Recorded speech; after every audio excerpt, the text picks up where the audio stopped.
94 km dans les montagnes pour vivre une expérience extraordinaire, la Maxi Race.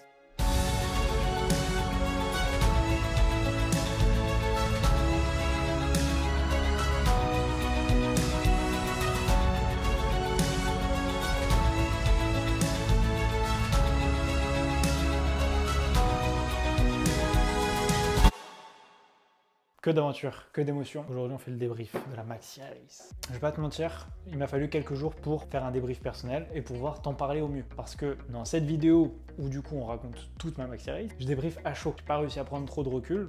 Donc aujourd'hui, on va prendre le temps de voir qu'est-ce qui s'est bien passé, qu'est-ce qui s'est mal passé, comment j'ai vécu cette Maxi Race, ce premier Ultra Trail, les choses à améliorer, les choses à éviter pour les prochaines. Cette vidéo va t'aider, je pense, si tu prépares d'autres courses, et puis même, ça pourrait être intéressant de suivre ça, parce que c'est intéressant de voir comment quelqu'un a fait ça, je pense, enfin, j'espère. En tout cas, si t'as pas vu la vidéo sur la Maxi Race, je te conseille vraiment d'aller la voir. Pour moi, c'est une des meilleures vidéos de ma chaîne, tout simplement déjà parce que Maxi Race, et aussi parce que la réalisation de la vidéo était vraiment extraordinaire, enfin, excellent. Je peux dire ça parce que c'est pas moi qui l'ai fait. Je vais pas te mentir, c'est pas moi qui ai filmé, c'est pas moi qui ai fait la vidéo, qui ai monté la vidéo, quoi que ce soit. Très belle vidéo, j'en suis très fier. Aujourd'hui, je prends mon ordi. Je vais du coup pouvoir prendre le graphique de la Maxi Race avec tout le dénivelé, les montées, les descentes. Donc tu vois, au début, il y a à peu près 3 km de plat. On part à 4 h du matin, il y a eu une prépa qui est faite. Le plat, tu le sens pas. Je suis parti sur le plat. Pour les amateurs de chiffres, je suis parti à peu près à 4,40 sur le plat. C'est rapide, mais pas tant en réalité. Je m'étais dit, j'ai même pas besoin de me placer, je m'en fiche un peu, je suis en vague 1, je suis parti en SAS 1 grâce à la bonne performance que j'ai fait au Trail d'Alsace. Me placer,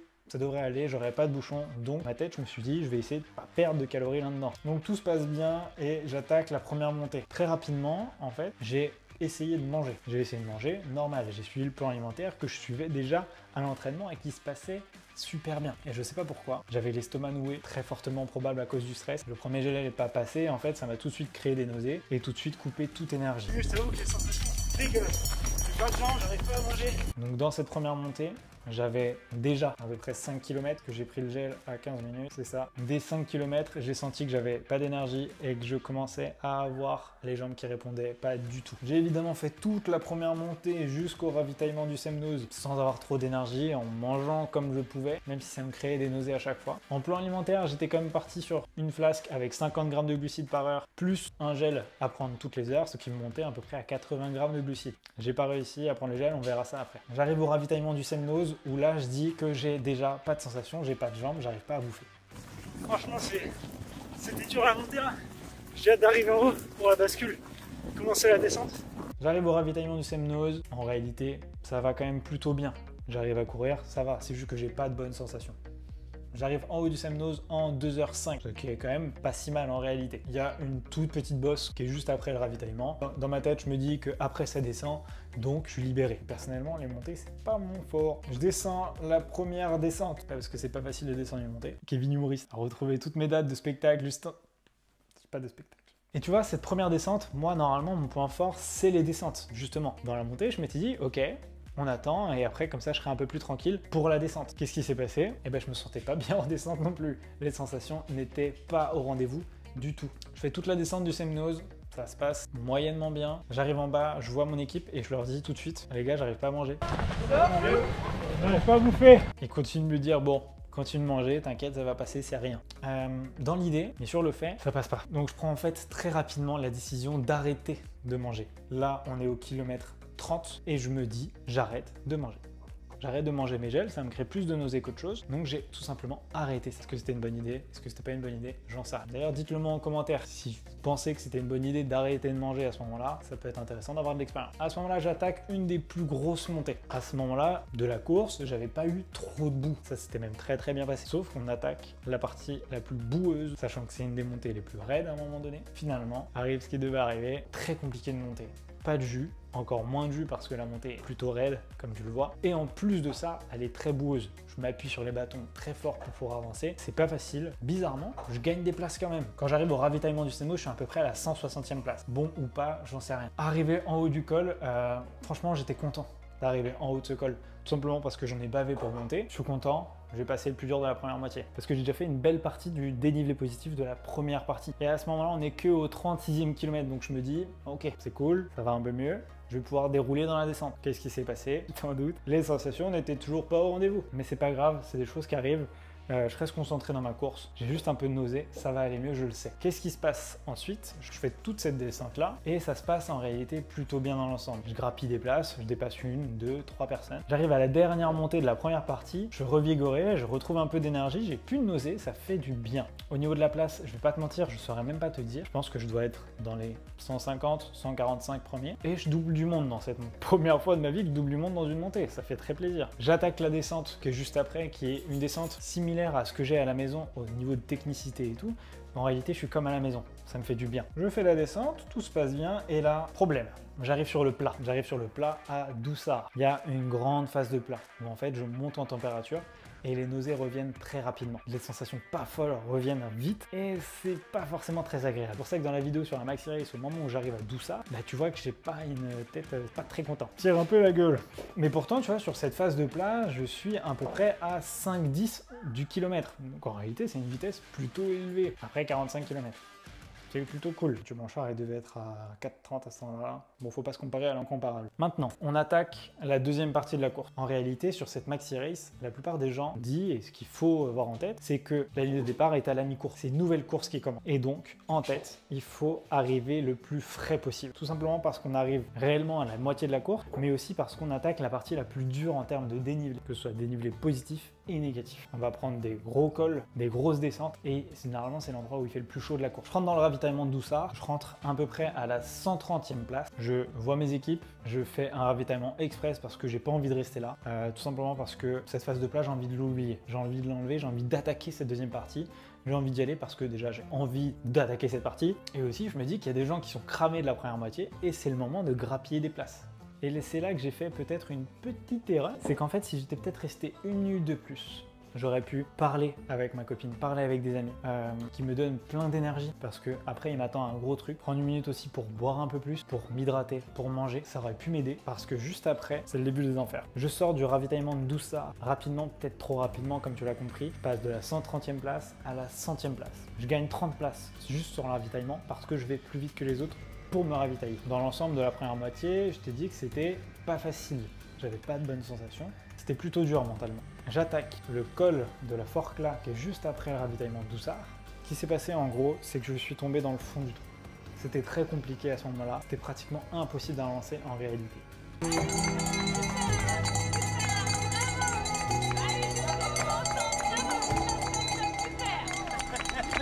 Infernal. Infernal. Mais non, pas infernal. T'adores, mec. Je me sentais vraiment pas bien. J'avais pas du tout d'énergie. J'avais envie de pleurer. D'ailleurs, je crois même que j'ai pleuré. Je m'arrêtais à chaque caillou pour pas l'insulter, mais il y a un truc qui se passait pas bien. Et c'était plutôt dur en réalité. Je vais pas te mentir. Normalement, c'est une montée qui se court, tout simplement. Et là, c'était impossible de courir. J'ai couru peut-être 10 secondes et tout de suite, blackout. Impossible de courir. Et pourquoi? Tout simplement parce qu'au niveau énergétique, j'avais en réalité plus grand chose. À ce moment-là, ça fait déjà pratiquement 3 heures que je ne mange plus et que j'arrive pas trop à m'hydrater. Niveau énergétique, c'est pas top. Et aussi parce que, en fait, t'as déjà fait 50 km, quoi. C'est normal d'avoir un petit moment de creux. Et donc, cette montée, normalement, c'est un truc que je sais même pas en réalité en combien de temps je peux la monter, mais là, j'ai mis pratiquement 1 heure pour monter ça. Mathieu Blanchard, 35 minutes. Moi, 55. On se compare pas à l'incomparable. Bref. Et là, une fois que j'arrive en haut de ce col de la Forclaz, je vais pas te mentir, c'est la libération. Ça me fait du bien d'arriver en haut. J'en avais marre de ce col. Je ne pouvais plus le voir. D'ailleurs, il faudrait vraiment que je me réconcilie avec lui. J'arrive en haut de ce col et là, une toute petite descente. Qu'est-ce qu'elle me fait cette descente? Elle me revigore, elle me fait du bien. Et là, en fait, je commence à redescendre un petit peu. Et je me dis, ok, j'ai soif, ça fait du bien là. J'ai des sensations, j'ai soif. J'arrive en bas de cette toute petite descente et là, on monte un tout petit peu pour arriver à un petit ravitaillement, une toute petite zone d'eau. Où là, je savais pas pourquoi, je sais même pas, c'était même pas prévu. Il y a ma copine, un pote et le vidéaste qui sont là pour m'accueillir et m'aider psychologiquement. Je vais pas te mentir, à cet endroit-là, du coup, j'ai pris 30 secondes, 1 minute de plus pour parler un peu avec eux, pour prendre le temps de boire, pour prendre le temps de me ravitailler. Et cette petite minute-là, je pense que si je l'avais pris en bas, et ben j'aurais peut-être pu gagner 10 minutes sur ma course. Ça m'a fait beaucoup de bien de m'arrêter avec eux. Je me suis peut-être arrêté un peu trop longtemps, mais je suis reparti avec plein d'énergie. Et ça m'a vraiment fait du bien parce que je suis reparti comme neuf. Et c'est à partir de là, à peu près au 60e kilomètre, que tout s'est déverrouillé. J'ai pu accélérer. Et tu vois, j'arrive au ravitaillement de Montmain, là où j'ai vu ma copine, et je suis passé quand même de la 100e à la 96e place. À quel moment j'ai dépassé des gens? Simplement, je vais pas te mentir, dans la toute petite descente pour rejoindre le ravitaillement de Montmain. Sinon, dans le montée de la Forclaz, je pense que j'ai dû me faire dépasser par 3, 4, même 5 personnes. J'ai plus vraiment la lucidité, mais c'est à peu près ce qui s'est passé. Donc ça se trouve, j'ai dépassé une dizaine de personnes juste dans cette petite descente parce que ça allait mieux. J'arrive au ravitaillement de Montmain à la 96e place. À ce moment-là, on attaque les phases de montée les plus compliquées de la course. Donc généralement, c'est là où on est le plus dans le dur.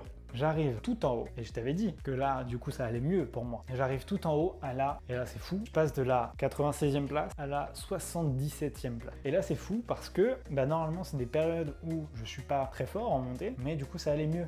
Ça m'a fait du bien. Et en réalité, j'étais même pas euphorique, j'étais juste normal. Donc, à retravailler. Ensuite, tu le vois, il y a la grosse descente. Celle-ci, généralement, elle est très casse-pattes. Il y a des gens qui ont laissé beaucoup de quadriceps. Personnellement, c'est une partie où je me suis senti quand même plutôt bien. J'étais très bien, j'ai pas laissé de quadriceps là-dedans. Je vais pas te mentir, ça s'est très bien passé. Je chantais dans la descente. À la fin de cette descente, j'arrive à la 77e place. Toujours, ça se passe bien. Là, il y a une longue période de plat. Et c'est là, en fait, que finalement, sans le savoir, j'ai perdu beaucoup de place. Tout simplement parce qu'il y a des personnes qui sont parties dans le SAS 2 et en fait, ils calculent par rapport au niveau du temps. Donc, je suis passé de la 77e place à la 92e même. 92e place. C'est dommage, c'est pas grave. Et en fait, on arrive à ce moment-là de la course où, généralement, les personnes qui arrivent ici terminent ce trail. C'est cool. Donc, je me dis, ok, maintenant, il n'y a plus qu'à travailler un petit peu et dérouler les jambes et ça va le faire. Je m'agrippe à mon courage. Mentalement, je me dis, on y va, c'est parti. Et là, boum, après une période où ça va bien, ça va toujours moins bien. Et en plus, tu t'en doutes, mon point fort, c'est pas du tout les montées, ça va beaucoup moins bien. Et bizarrement, en fait, tu vois, dans les parties où je me dis que ça va moins bien, c'est là que je dépasse des gens. Dans la montée du Verrier, donc la dernière bosse finale, je pars de la 90e place et je remonte jusqu'à la 84e place. Donc je gratte 6 personnes dans une seule montée. Donc, en réalité, ça allait pas, mais ça allait quand même plutôt bien. Voilà. En réalité, il faut prendre du recul sur les sensations qu'on a sur le moment. Donc quand je te disais dans le débrief à chaud de la vidéo sur la Maxi Race que ça allait pas d'un bout à l'autre, en réalité, si, c'est juste normal que l'Ultra Trail, c'est une très belle expérience, mais c'est pas facile. Donc j'arrive tout en haut et à partir de là, commence la descente et je grappille encore des places, mais j'en repère, je sais pas pourquoi. J'arrive en bas de cette descente qui a été très agréable finalement, tout compte fait. J'arrive en bas de cette descente à la 88e place. Au moment où je vois l'arche métallique, parce qu'en gros il y a une petite arche métallique, une petite passerelle 500 mètres avant la ligne de finale, je pleure un peu.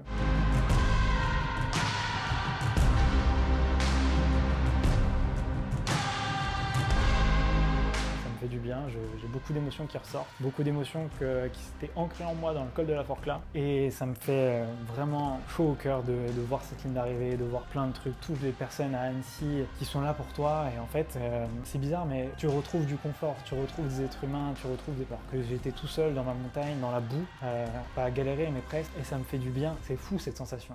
Donc j'arrive au moment du plat à la fin où on est sur le bord du lac, c'est magnifique, il y a tous les Annéciens, toutes les personnes qui vivent à Annecy, qui sont là, il y a des enfants qui tapent dans la main, c'est très cool, c'est trop bien. Là tu vois la ligne d'arrivée et tu te dis putain tu l'as attendu pendant 12 heures et quelques. J'arrive à cette ligne d'arrivée en 12h44, c'est un plaisir d'avoir fait ça. En réalité on s'en fiche un peu du chrono, le principal c'est d'avoir franchi la ligne d'arrivée déjà en bonne santé parce que même si j'étais frustré de ne pas avoir des sensations extrêmement bonnes, je ne me suis pas blessé, ça s'est plutôt bien déroulé parce que je suis allé d'un point A à un point B sans avoir de douleur, sans être blessé. Franchement, il n'y a pas mieux en réalité. J'ai mon dossard, je l'ai gardé parce que j'ai pas abandonné, j'ai pas lâché l'affaire. Et en plus de ça, j'ai eu une belle médaille.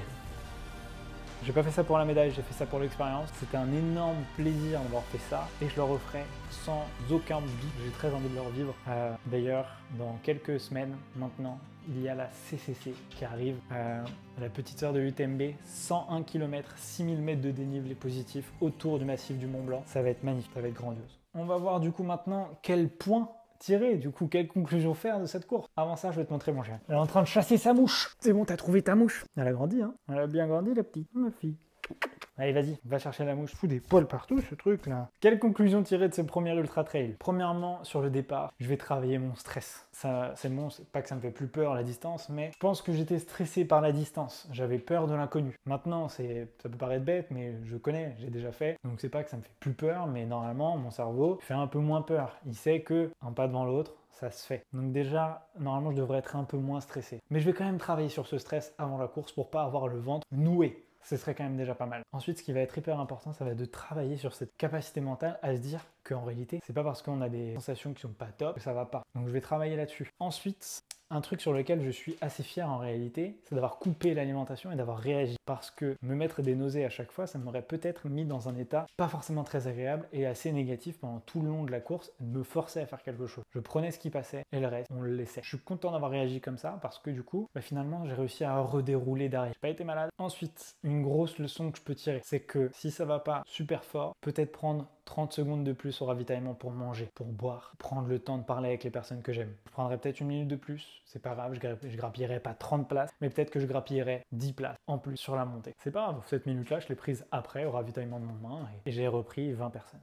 Donc tu l'auras compris, les leçons que j'en tire, c'est que je vais stresser un peu moins, ce sera pas mal déjà. Je vais travailler au niveau psychologique sur les sensations que j'ai, surtout sur les sensations qui sont là quand ça va pas. C'est pas grave, on reprend un peu d'énergie et on va regagner ses places derrière. En tout cas, la Maxi Race, j'en ai pas fini avec toi. Je vais revenir, c'est sûr. Peut-être pas l'année prochaine, mais on verra quand. Mais je vais revenir, c'est sûr. En tout cas, en attendant, je te donne rendez-vous le 30 août pour la CCC. Mon deuxième plus gros objectif de l'année. Ça va être fou, ça va être dingue de vivre toute l'ambiance UTMB, ça va être fou. J'ai hâte de te retrouver là-bas, ce sera un plaisir. Si tu as des questions, n'hésite pas à les mettre en commentaire, ce sera un plaisir d'y répondre sur toute cette Maxi Race, ou même sur l'entraînement, sur la kiné, tout ce que tu fais. Pense à liker cette vidéo si elle t'a été utile, si elle t'a plu. Merci d'être là. Pense à t'abonner pour pas louper toutes les prochaines vidéos, la vidéo exceptionnelle qu'on va faire sur la CCC. Et à plus.